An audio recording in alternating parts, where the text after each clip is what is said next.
The software supports probably over 100 features right now, and tools to help researchers to share their data to meet fair standards.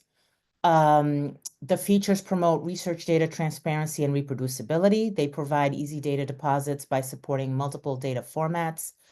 Uh, the software provides standardized data citations and DOIs that allow researchers to cite and track the use of their data. There are data access controls such as restrictions, embargoes, and controlled workflows. The metadata standards, including Dublin Core Datasite and Dataverse metadata schema to ensure consistency and standardization based on DDI, of course. Data sharing policies to guide users in sharing data, and data discovery, making it easier to find and reuse existing data. And when I talk about data sharing policies here, I'm talking about the Harvard Dataverse repository policies on data sharing.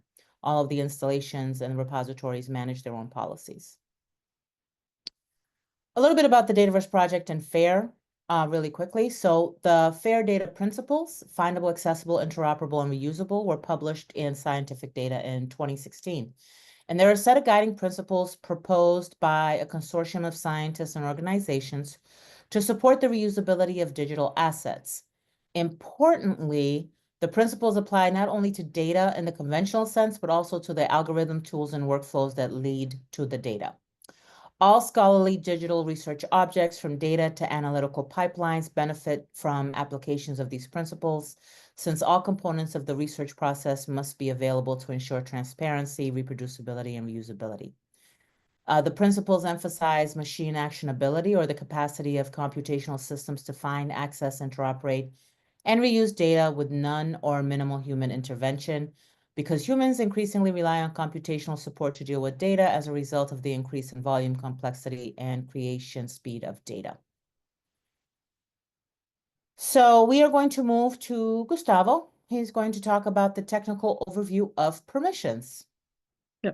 Okay. Next slide. Yeah, thanks. So let's talk about permissions. So those of you who have seen me present before, whether I have a 5-minute or 15 or 20-minute, when I'm giving my general overview of Dataverse, one of the key highlights I like to talk about is our flexible permission system. So this is a slide I usually use, and it goes from a very high level about how with the permission system, we can support different kinds of workflows, from who can add data to your collection to what they can do and what roles they have on the things that they create, the data sets they can create. And we do this through a series of roles, which are, each role is a set of permissions that you can grant to individual users or to groups. And these groups can be defined either statically or they can be dynamically, whether you use Shibboleth, for example, to anyone who logs in with their Harvard key, for example, has certain permissions, or IP groups or email groups, things like that.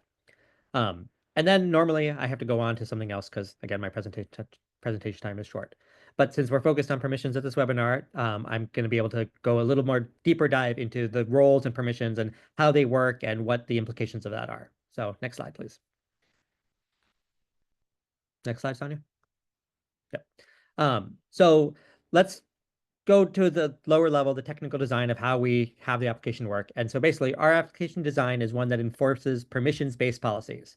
So basically, what we do is we look at the actions that someone's trying to do. This is where it says action X on an object, on a data set or on a data file or in a Dataverse collection, and see that it requires this permission or certain set of permissions. There are most things only require one permission, but for example, if you were to say move a data set, you might need a permission on the data set itself plus on the collection that you're moving it to. And so our system allows you to have multiple permissions required for actions on objects. We also have the ability to dynamically override these, and we'll see an example of that shortly and why we might want to do that for certain commands. And we base this on the classic command pattern from the Gang of Four design patterns group. That's a classic software architecture paradigm. Next slide, please.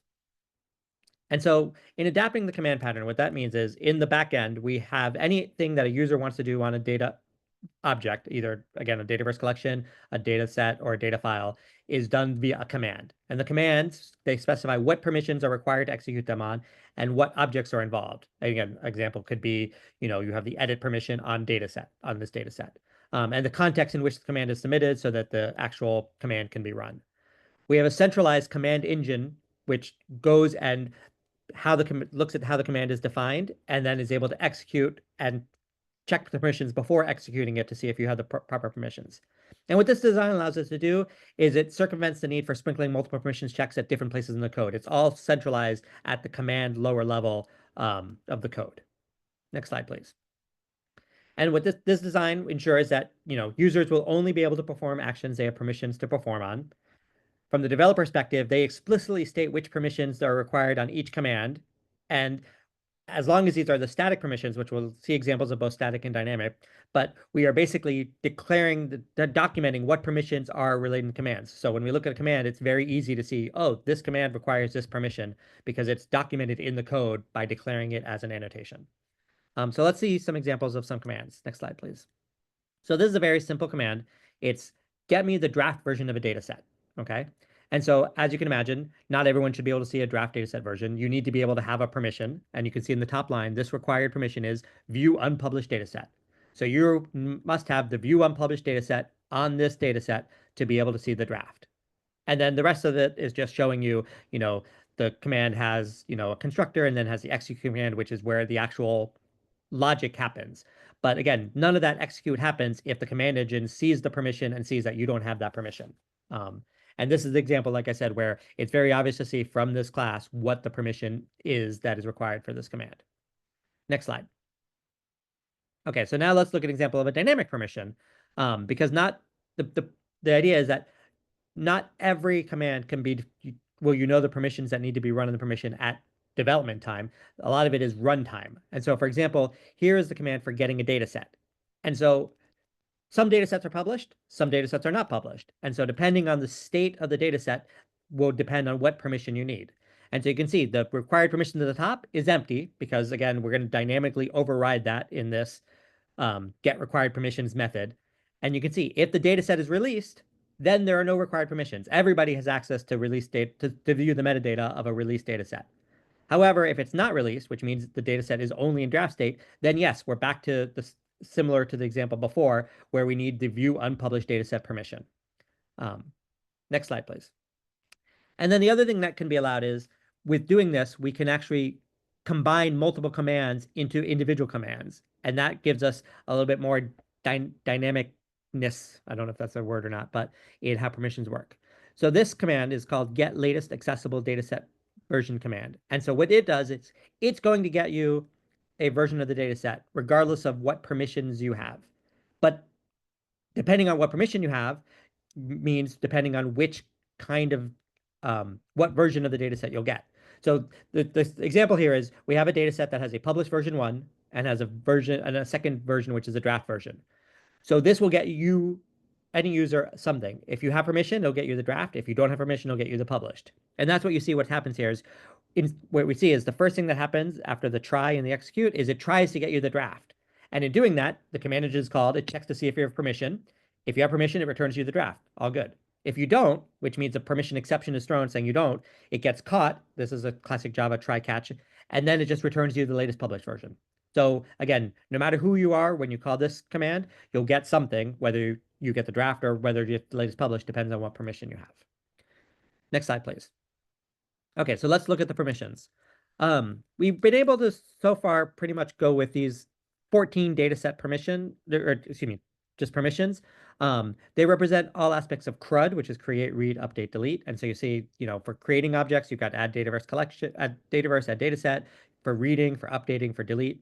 I think the manage file permissions is one that was added more recently, but when we first did the Dataverse 4 re-architecture, we started with basically 13 of these 14. And since then, we learned, hey, you know what? Someone might want to have the precision of managing file permissions before it was all managed as a data set. If you could manage data set permissions, you could manage all the files. But now we have the ability to just manage on individual files. If for some installations that was a necessity. Next slide. And so earlier I mentioned that we have roles, which are sets of collections. And so rather than have to define for user 1, you have this permission and that permission and this permission and that permission, we realize that, a lot of these permissions can be grouped together and can be grouped in nice ways of saying, hey, you're an admin, you're a contributor, you're a curator. So a perfect example here, again, is like, we'll look at the curator. The curator can add dataverses. They can add data sets. They can view the unpublished dataverses their curators on. They can view unpublished data sets. They can do all these different things. And we can assign basically all these permissions at once by just assigning the role. And that just makes it a lot easier and a lot more user-friendly on how to handle these permissions and roles for the administrators of collections. Next slide, please. Now, here's where we're going to get to something which I think is very interesting, and I think a lot of people sometimes need a little bit of time to meditate on to think about how that works. But it's very obvious that different permissions will have different scopes, that where you can do something is the scope of that permission. So for example, the edit dataset permission, it's the second one in the dataset pile, dataset bullet, that really is only relevant on datasets.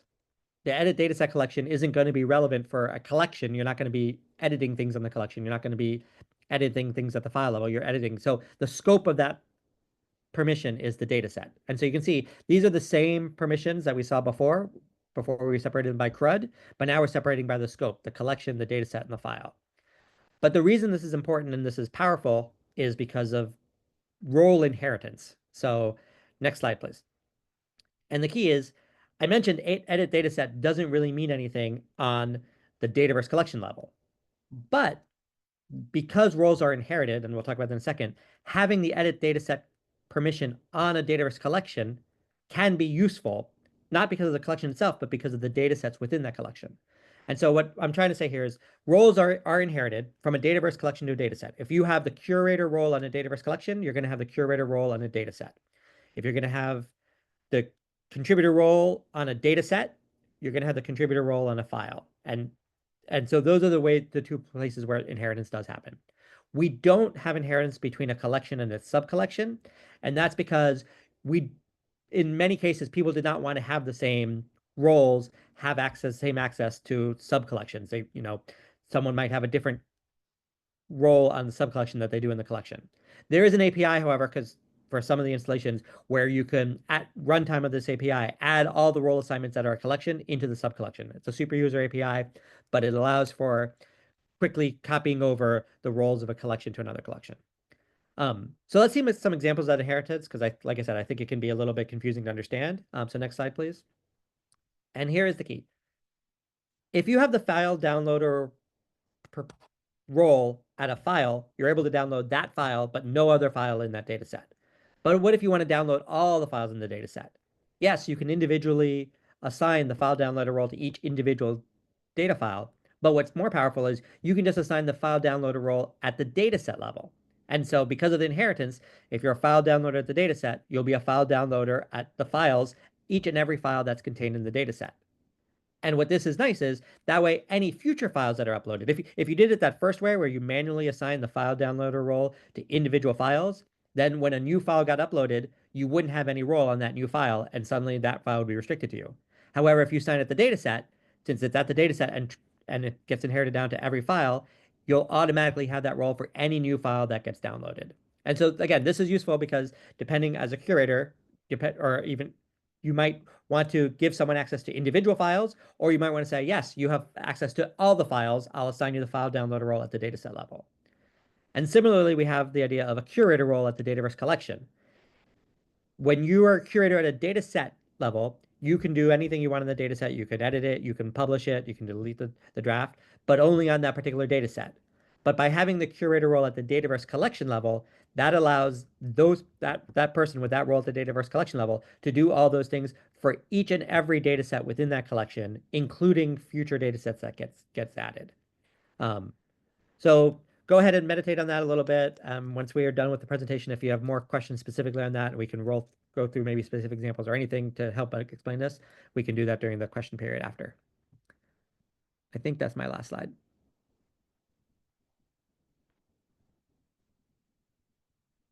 Yep, you're muted, Tanya. Thank you, Gustavo. And now we're going to go on to permissions in the user interface. So let's look at what this looks like when you're logged into the Dataverse repository, and what you can do. Let's see. So Gustavo talked about roles already. So these are all the roles in a Dataverse installation. roles used in an installation management who can create, see content, manage content, deposit and publish. We have collection management roles, who can see, who can add, who can edit, who can publish your collection. At the data set level, again, who can see, deposit, edit, access files in a data set. And of course, at the file level, access management, right? So you have these three levels and abilities to add roles and permissions: collections, data sets, and files. So this is an example from the Harvard Dataverse repository. So at the Harvard Dataverse repository installation level, the actual repository, our workflow allows users to create their accounts and deposit and publish their own collections and data sets. We do a post-publication review as part of our management of the repository. If you have a collection within the Harvard repository, you manage who can deposit and who can publish in your collection, okay? If you have open data, it does not require an account from a user to download that content. And if you have restricted data, then it does require an account for someone to actually download your restricted content. So when you set up your collection, you can set up your own workflow. A number of our organizations, institutions, and users use a submit for review workflow like journals. They set up a collection, and what they do is enable the submit for review workflow where all of their authors can come in and deposit a data set as a contributor. Contributor roles are limited. If you go back to that role slide, contributor roles cannot publish. And the administrator of that journal collection will get a notification that they need to review a deposit that was submitted. And they review it, and they can send it back to the author for additional edits, or they can publish it themselves. But the author who deposited that as a contributor in a submit for review workflow cannot publish. So that's one. So users of the Harvard Dataverse repository you have your collection, right? It's customized with metadata, facets, logos. Again, these collections allow administrators to control who can contribute and publish. And we've talked about the submit for review workflow, okay? You can also control who can create a sub-collection in your collection, who can deposit just a data set, or who can create a sub-collection in your collection space, okay? Now, Dataverse installation user accounts can be granted roles that define, right, which actions they are allowed to take on a specific Dataverse collection, data sets, and files. And each role comes with those permissions that we just talked about. So what you're seeing here is the first screen capture is what can someone do in my collection. We've talked about the submit for review option. And these are all the options, right? If you look at the screen capture on the upper right page, I can give, if I have a collection, I can have everybody have to create an account before they can deposit collections, right? It's not a really easy workflow to maintain because somebody has to contact you every time they have an account, and then you have to add them to your collection. So what we allow you to do instead is say, well, if a user comes to the Harvard repository and they create an account, then they can have this role of a contributor or a curator. That's one level of permission at the top of your collection page that you're going to see. Okay. And I'm just gonna fix my view a little bit, so excuse me. So this workflow here, the optimal workflow for a collection that I always like to say is if you want to manage your collection and manage who publishes, what you do is allow somebody to have an account, be able to add their own data set, and then they're a contributor, right? Now, this bottom left screenshot is another way to assign a role to a user, where this top edit access option gives a general workflow to all the users that come to your collection, right? The people who are depositing content into your collection. This bottom one is by user, right? Maybe I can create a group as well, but we'll talk about groups later. But this bottom role assignment is by user. So I have to have the user's name, put it in here, and give them an actual role. So there are two levels when you have a collection that you have to pay attention to. The workflow within your collection, and then who's managing and who's doing additional work as an individual user in my collection. Okay? And I'm just showing you how to assign a role here. When you do have a username and you give them a role, it tells you what that user can do, and you save your changes, and you are managing your collection. Okay? Now, at the data set level, I'm just showing you what a data set looks like, right? We have a data set page, we have metrics, we have these edit options, right? If you have a user who's contributing a project to your data set and they have the ability to create an account and add a deposit, whether or not they can publish it or not, if they add a deposit, they get to manage their own data set. That means they can upload their files, they can do their metadata, they can set the terms for their data set, they can manage their permissions, and they can use the tools that are available for them here, okay? What a data set does come with in terms of other permission options is in a draft format, which, you publish it when you're first entering a data set, you don't necessarily want to publish it right away. You want to work on it, and then sometimes you might need a review. There's a private URL feature that comes with all draft data sets. That private URL enables you to create a link that you can send off to somebody who needs to review your data set, whether it's a journal or whether it's a collaborator on your project. What that allows them to do is not have to log in order to view your project and see what you've uploaded and created as a data set in a repository. All right. Anonymous peer review is on the way. It'll be in the next release, which is coming out sometime in March, I believe. And anonymous peer review, when you use that link, is going to basically allow you to share your content, and it's going to anonymize a number of fields, in your data set, because that's what anonymous peer review does. Now, we've had to customize the anonymous peer review functionality for the Harvard Dataverse because it is a self-publishing repository. So there's a lot of information that is anonymized when we use this functionality. So that's going to be coming up, and you'll be able to see it. I think it's on demo, and you can test it there. And then, of course, at the data set level, if you are depositing to the Harvard root, you can publish your own data set. We do not have a submit for review workflow in the Harvard root repository. We review your data sets post-publication. But in a collection, you can set, again, who can publish. When you have a collection, if somebody's a contributor, they can publish the data set. They cannot publish the data set. If somebody is a curator, they can publish their data set in your collection. And of course, then we have who can access files. And Gustavo spoke a little bit about that. And under permissions for a data set, you can set data set access by the data set level or by the file level. Okay, and that impacts access on new versions of the data.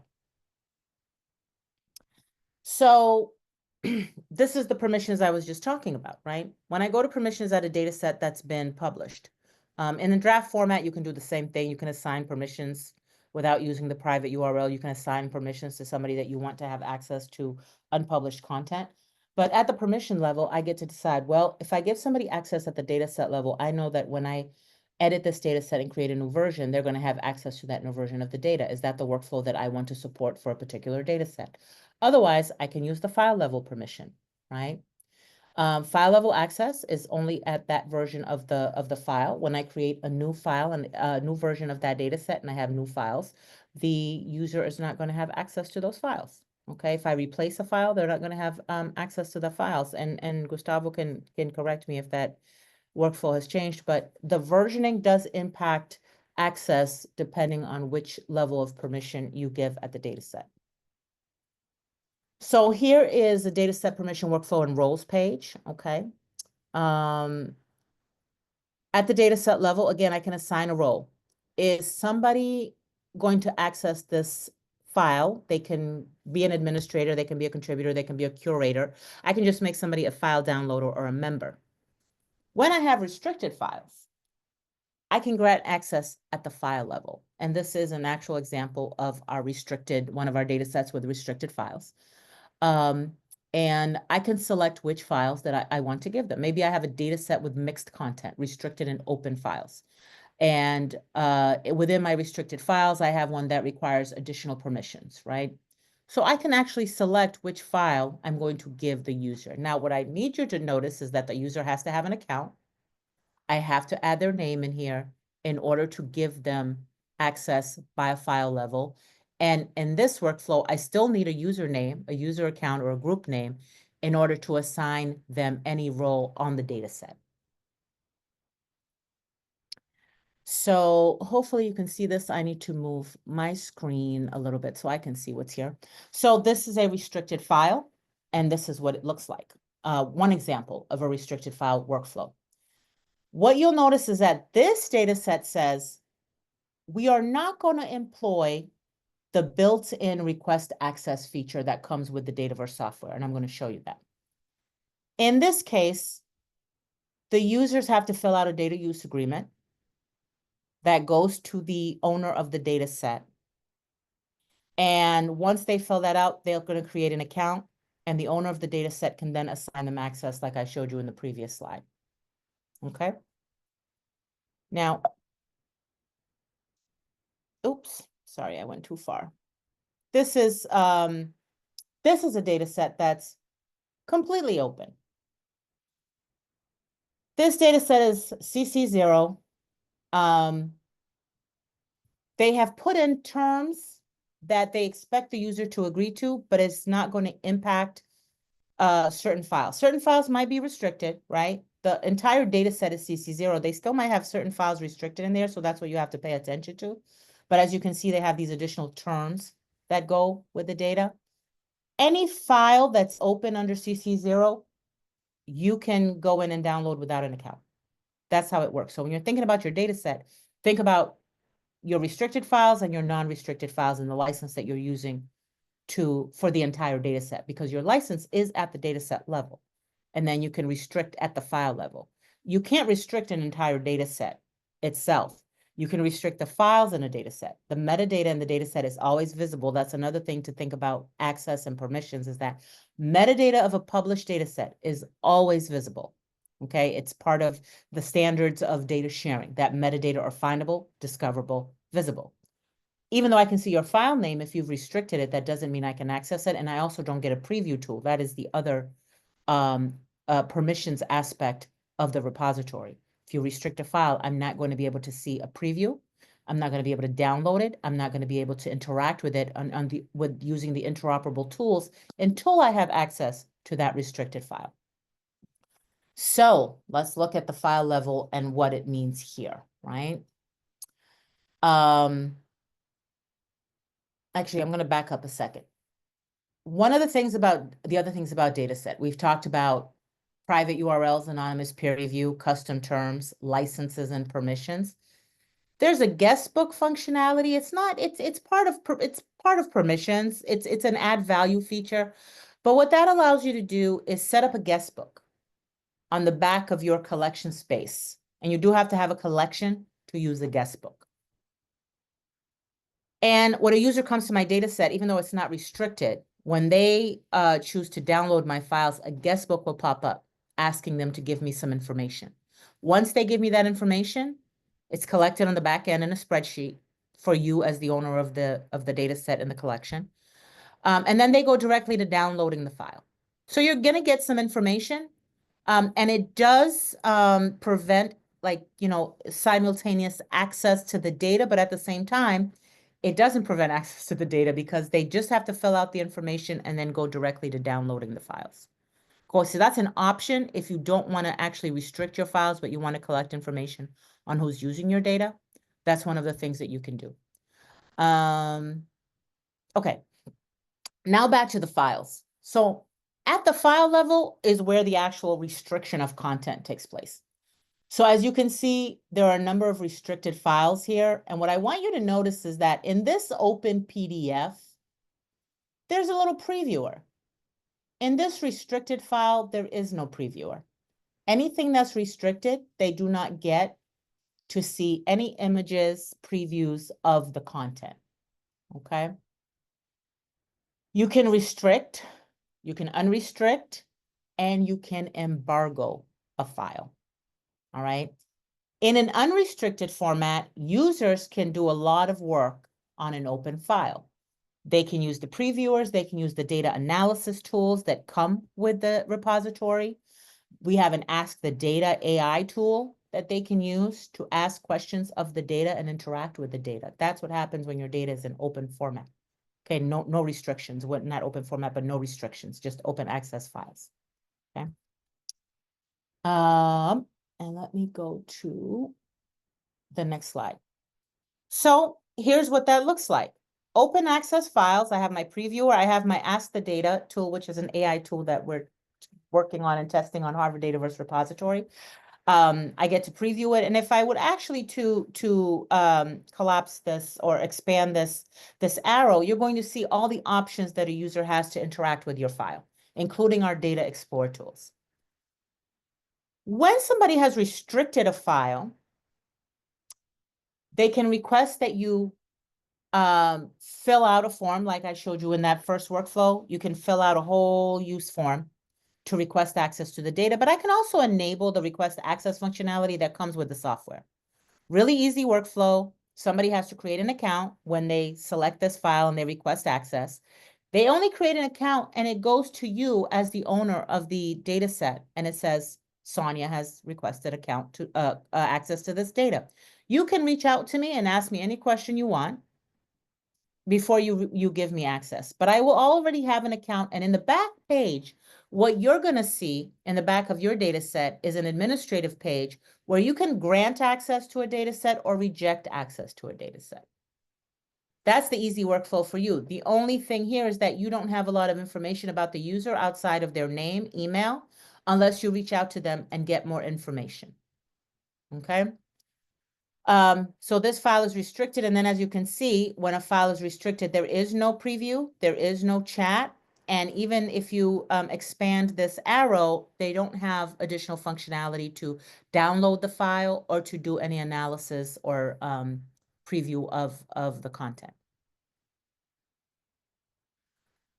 So that's restricted files. Now we're going to just go on to embargoes. So what do embargoes look like, right? So now I can, and again, this is at the file level. The information on embargo will show up in a number of places on your dataset page once you have an embargo. It's to alert the user that something in this dataset is embargoed, okay? The little restricted lock only shows up on the dataset. It doesn't show up as a tag anywhere else, right? Here's how an embargo works. I have a file that I'm still working on as a researcher in my data set, and I do want to share it, but not until I'm done with my analysis and research. So I've shared it, right? So I have my DOI for the data set, I have the file, and I'm going to go and select embargo. It's going to ask me to select an embargo date, an embargo end date. And it's going to tell me to put a reason why it's embargoed. And the reason can be anything.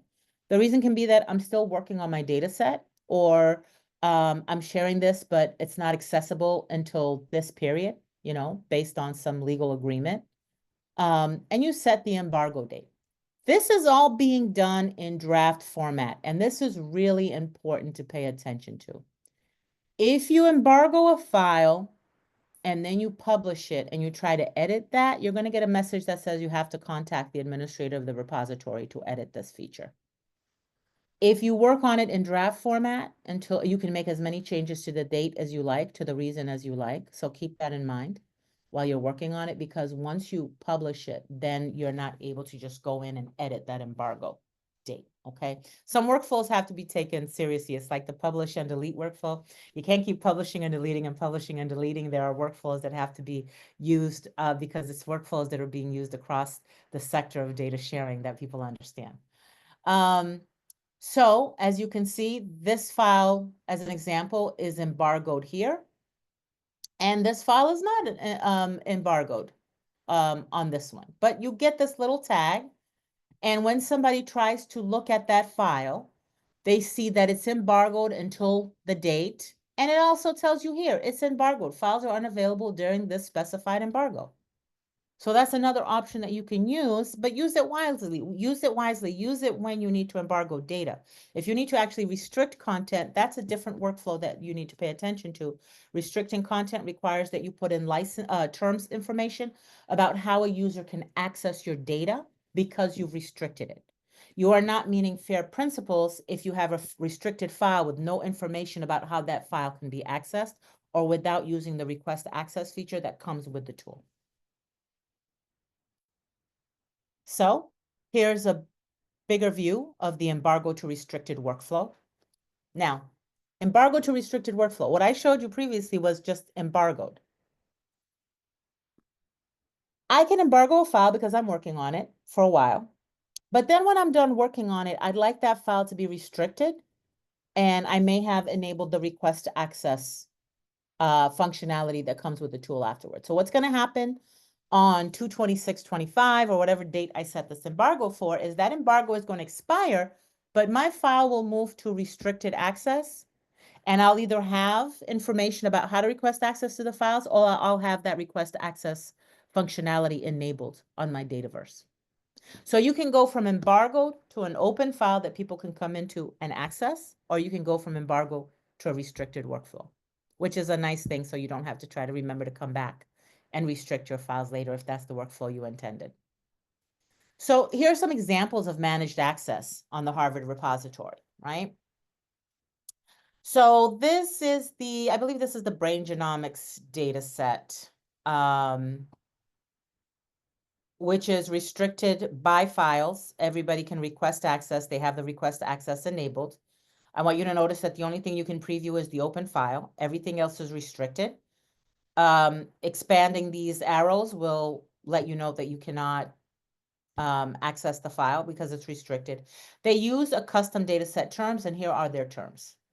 And they ask you to do something. You do the terms are there, and when terms are there, users are expected to adhere to them. Okay, so that's always a big discussion, right? I put in terms. Harvard Dataverse repository has its own terms. No sensitive data, no copyright material, no harmful content. Your terms cannot go against the Harvard policy. So you cannot put in a collection, for example, that your users are allowed to deposit sensitive content. That goes against our policies. But you can develop your own terms for how a user can work with your data. And that goes in your collection space, and it goes in your dataset page, directly on the dataset. Here are my terms. There are 13 restricted files in the datasets. Users may request access to the files. If they did not have this request access here, you would not see this note that says users may request access to the files. What you might see is there are custom dataset terms, and somebody has to maybe contact the contributor based on these custom terms to say, I'd like access to your data. Contact the author and say, I'd like access to your data. Okay. And note that they're using a guest book here for their data sets. The guest books are created at the collection level, but they're applied at the data set level. So how does this work? Things are restricted. I have my terms of use that you're agreeing to because you're downloading my data. You are agreeing to those terms. I have request access enabled. You're going to create an account, request access. What's going to happen when you come back to the data set after you're given access to it is when you go download the file, my guest book is going to show up, and I'm going to collect information from you. Okay, that's the setup that this person has. Okay, restriction, agreeing to my terms whenever you contact me. If you agree to my terms, you are contacting me for access, and you're initiating download. When you initiate download, my guest book is going to pop up, and it's going to request additional information from you, and then the download happens. So this is from a demo site. These are not real user accounts, just so you know. So I'm letting you know what it looks like in the back end when you have request access enabled. For the same data set that has request access, when a user requests access, this is what you're going to see as the owner of that data set. I see that Stephen requested 2 files, James requested 2 files. When they requested it, I see their ID, their username, their email, and I can grant or reject access to the file. And this example at the bottom shows you that. I've granted access to James Myers, and I can remove his access to it anytime. And I have not given access to Stephen. I probably rejected his access here. And what it's showing me here as well is who has access to the file. One user has access to this file. One user has access to this file, probably the same user. I can assign additional access from this page. So if I have collaborators that do not have a role in my data set, in my collection, but I still want them to have access, I can give them access. Okay? Or I can give access to a user who's reached out to me independently. I can give them access, but at least I get to track who's accessing my data. Okay? You get a notification for your workflow. So every time somebody requests access to your data, you get a notification. The user of your data will get notified when they have been given access to the data. They will also get a notification when their access request has been rejected. Okay, and then you control again when you want to remove access to a file. This is an example of anonymized human subject data. This is actually a repository that I manage. It's called the Murray Research Archive. All of our files are typically restricted for access. We have an application for the use of data form because these are de-identified human subjects data. We have a long agreement that was approved by the Office of General Counsel at Harvard because it's human subjects data. We have our standard terms of use that everybody's going to see on our licensing page. What they're also going to get is a link to our application form that they have to fill out. So what I'm not employing here is that request access option. That's easy, and all it gives me is a user's name and email, and I go on the back end and check it off. We actually get this application form in our email. We have to review it. We have to give approval. Then we ask the user to create an account, and then we add the access for them to the file. Okay, same file permission that you saw before with all the files, and I can select which files they are given access to. This is how we do a more complicated permission setting. It is more work, but it's also a repository with de-identified human subjects data that requires more care about access and reusability. And again, I will have in the back end the same ability to remove a user or give them access to the entire data set instead of just a file, but it depends on the data set itself, which level of access I decide to employ. And it does, again, just involve more administrative oversight. Open data, right? We talked about this being an embargo to open access. Pay attention to the licensing. Default CC0 is what is used for Harvard Dataverse. One of the things to understand about CC0, it is the default license. We want people to use the license, the data freely. We encourage that when it's possible. When it's not possible, you should absolutely be restricting and moderating access to your files. What's important about CC0 to understand is that somebody, even though ethically they should give you a citation and credit your work, they don't have to. CC0 does not imply that somebody has to give you a citation for using your data, credit for your work. So Creative Commons, the licensing website, I really encourage people to use that because it will let you, there's a walkthrough and a series of questions they ask you about your data, and it'll allow you to pick a license based on what you would like users to be able to do with your data, and then of course give you credit for the work, all right? So this was just showing overall permissions, right? Collection level, file level, data set level permissions, just to give you an overview of the use cases that you can employ. All right, we do have time for questions, all right? So Dwayne has linked the Creative Commons website in there. I think it's a good tool for people to know about. Again, it has a walkthrough, and you can use it to determine the proper license for sharing your data. So we are open for questions. You can, Dwayne, are they allowed to unmute and ask questions, or do they have to put it in the chat? In the chat, excuse me, sorry. Yes, so please, if you have any questions about how to set up your collection, you can put it in there. Hi, Vida. Hi, Alexander. Hi, Actually, Cheng. I gave them all permission to talk. Oh, good. So you can unmute if you have any questions on the technical or on the UI interface.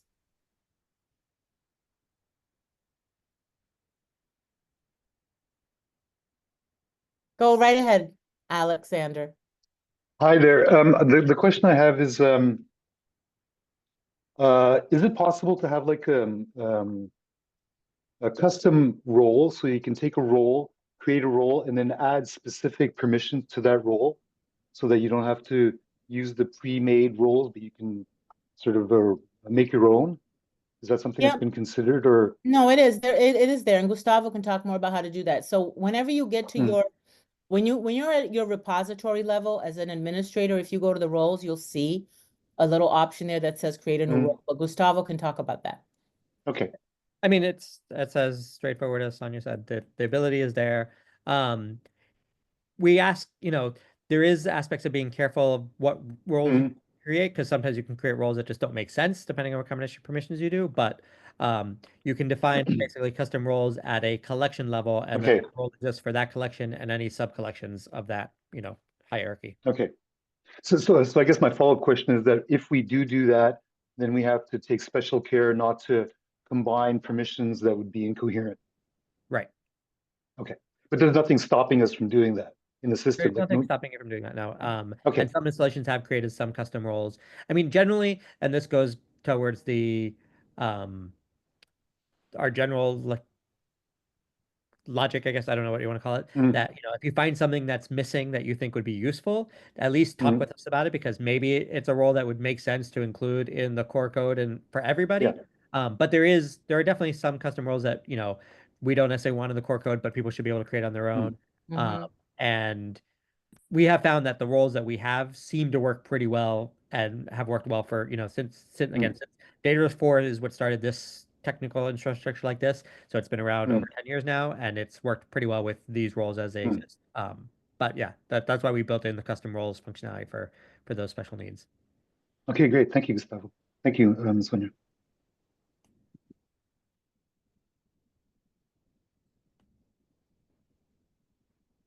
You are very welcome. Yeah, I sat down with Gustavo recently because we were thinking we needed to create a role, but after we went through all of the roles, we realized where we could utilize, one of the existing roles that would serve our purpose.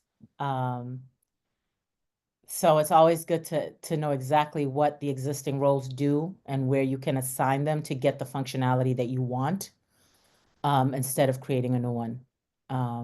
But like you said, other people have, and so that's always good to see those examples. Any other questions on these permission workflows?